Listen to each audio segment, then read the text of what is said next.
Nous considérons que pour ce projet de loi de finances 2026, il y a, pour corriger le déficit public et puis pour financer à hauteur les besoins sociaux et les services publics, on a besoin de recettes supplémentaires. Et nous ne pensons pas qu'il faille taper dans la dépense comme vous le proposez.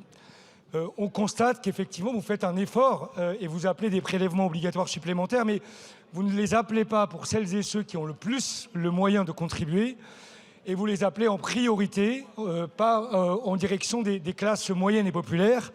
Et finalement, le gel des tranches du barème de l'impôt sur le revenu, il masque en réalité effectivement une augmentation des impôts qui pèse principalement sur celles et ceux qui devraient être épargnés des efforts budgétaires à réaliser pour l'année prochaine. Par ailleurs, on note que dans votre prévision d'équilibre en recettes et en dépenses de ce budget, vous appelez des ressources supplémentaires de TVA qui supposent un niveau de consommation important dans le pays. Or, qu'est-ce que nous constatons ? Nous constatons que celles et ceux qui ont le plus les moyens épargnent beaucoup. Et d'ailleurs, c'est un problème énorme au budget 2025 et probablement encore au budget 2026, que celles et ceux qui pourraient consommer ne le fassent pas par peur, en raison d'une situation peut-être instable.